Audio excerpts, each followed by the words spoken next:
everyone, this is KJ Vlogs, a Filipino actor based here in Saudi Arabia, and welcome back to my channel. For today's video, agad-agad gawa na ng reaction video. Actually, kakagising ko lang. So, totoo lang. Fresh na fresh tayo for today's video. Because may sakit tayo. Kanina nag-live ako 2 hours. Hindi nyo pa napanood yung live ko for today's video. Anyways, gawan ko lang ito ng reaction video kasi may nag-send sa akin ito. Actually, cousin ko. Nag-send, ang message sa akin ng cousin ko is just that, ang sabi, nag-reply siya sa ex, tas delete agad. Yun ang sabi. Nag-reply talaga siya kahit ako nakita din, pero super bilis niya mag-delete. Ito ata in regards to, actually nakita ko to kanina sa post din ni David. Actually, hindi eh. Nakita ko to sa IG niya, if I'm not mistaken. Sa IG ko niya to nakita. Itong ganitong klaseng ganap. Pero mga ganitong klaseng ganap kasi, hindi ko na siya minamind. Should I say, wala akong minamind. As in, lahat ng negativity regarding sa tinothrow kay David Licaupo, lahat ng binibigyan ng color sa kanyang post and everything, hindi ko minamind. Hindi ako bothered. Maybe because alam ko kasi kung what's going on. Alam ko kung ano ang nangyayari sa likod ng camera. Alam ko kung what is the real score, should I say. So basically, I am not bothered for this one. Although, indeed, I cannot blame kung sino man ang mga nagpo-post nito. I cannot blame talaga na masabi nila yung mga ganyan. It's just because maybe, ang sabi ko kahapon na, diba, parang limited ang kanilang mga alam and everything. Tinan mo, kalma, gusto ko lang ng artsy pin. So basically, kung si David kasi ang nagpo-post niyan, parang hindi na yan minamind ni David kung makasaga siya. Kasi ganito yun eh. Pag ang artista kasi talaga mag-post, bago yan sila mag-post, pinag-iisipan talaga nila muna yan kung ano ang ipopost nila at kailan at kung saan sila pwedeng mag-post na mga ganito ganyan. Pinag-iisipan nila yan, dear. Actually, kahit hindi naman sa artista, kahit ako nga eh. Kahit ako, minsan lang ako mag-IG story, pinag-iisipan ko, ano ba, i-IG story ko ba to or hindi? Ipopost ko ba to or hindi? Kasi, mas pinag-iisipan ko pa yan kaysa sa vlog ko. Sa totoo lang. Mas pinag-iisipan ko pa yan kaysa sa vlog ko. Kaya yung mga post ng mga ibang-ibang artista, ito ha, bigyan ko lang kayo ng halimbawa.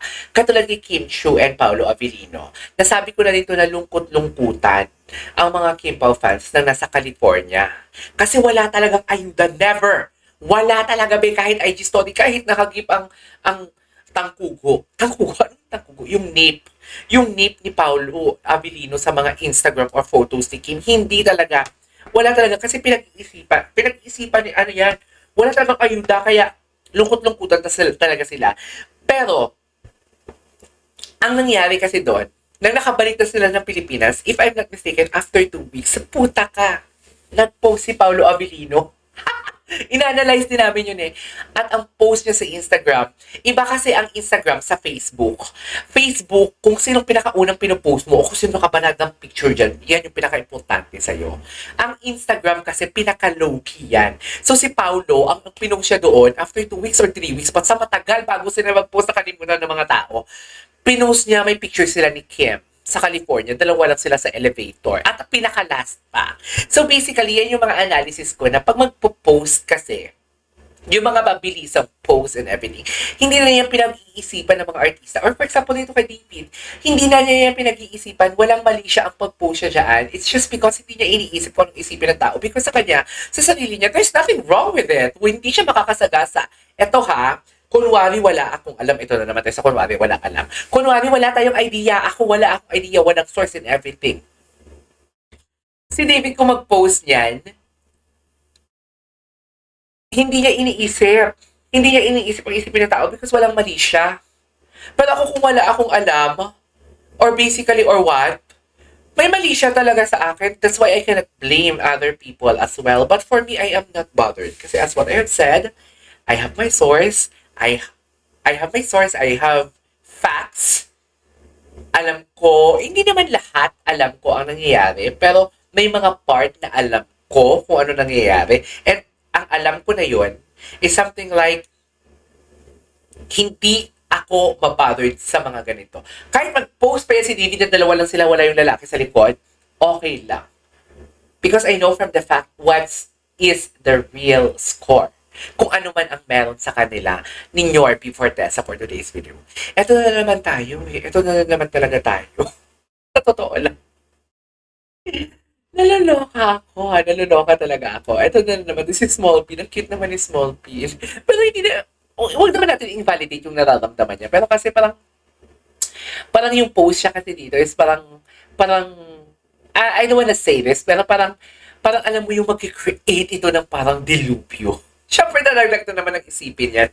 If you're truly fan talaga, if you're truly fan of Barda, if you're truly fan of David Licauco, if you're truly fan of Barbie Fortesa, kailangan talaga yung utak mo, yung mindset mo talaga, sobrang lawak talaga.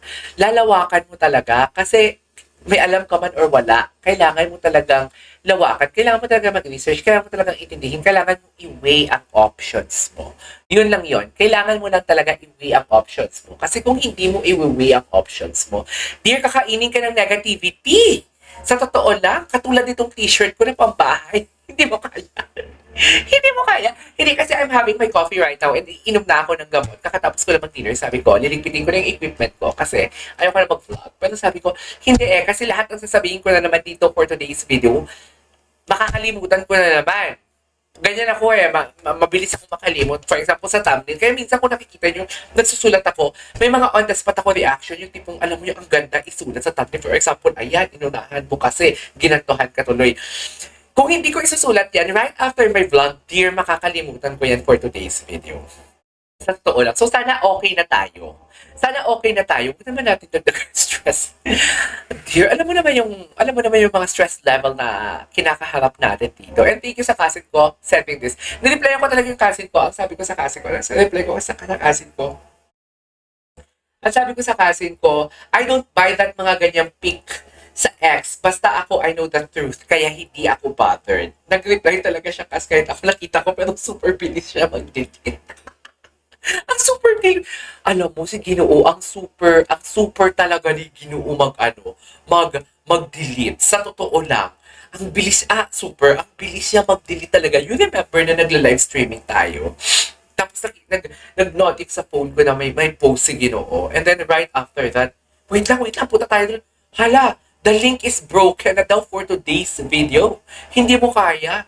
Broken na daw ang link. Paano naman? Bakit ang bilis mag-post?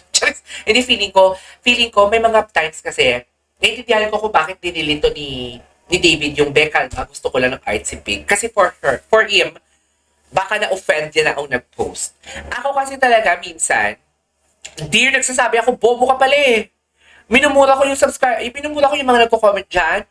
Minumura ko, pero right after this, okay, sabi nga ni SB19 Pablo, si Pablo yung SB19, always choose to be kind. Wala kang magandang sasabihin, huwag mo nang sabihin. Kaya dinidelete ko agad, and inaano ko sila, binablock.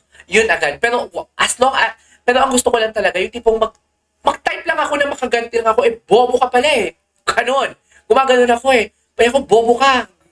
Dear, kung ano nakikita nyo sa camera, ganyan talaga ako in person. Totoo lang. Kasi ang mga ganyan tao, yung tipong dakdak lang ng dakdak, kailangan nilang makatikim ng masarap na salita para tumigil sila. Diba? Kung hindi sila tumigil, at least nakaganti ka man lang sa pinagsasabi nilang napaka-close-minded nila, gano'n. Pero ako yun si David iba naman kasi, syempre public figure si David di ba? Ang following niya, ang laki and everything. So basically, understood na nag-delete siya and everything. Kasi baka naman sabihin na, ay, pinatulan mo pa and everything, gano'n talaga. Di ba? Pero ako talaga, sinasagot ko, minsan hindi ko dinidelete, pero pag alam kong sobra din yung sinabi ko na, for example, bobo ka pala, dinidelete ko siya. As long as, basta, alam mo yung parang, okay, nasabi ko na, delete ko na. Ganon. Kasi hindi naman magandang sinabi ko, so i-delete ko na. Ganon. Hay, nako! May mga tao talaga mga sabagay, hindi, sabi ko nga, hindi talaga natin sila ma-blame. Kasi limited lang din talaga yung kanila. Diba? Dahil dyan magpapahinga na ako. This is KJ Vlogs. See you my next vlog. Yun na yung update natin. Charis!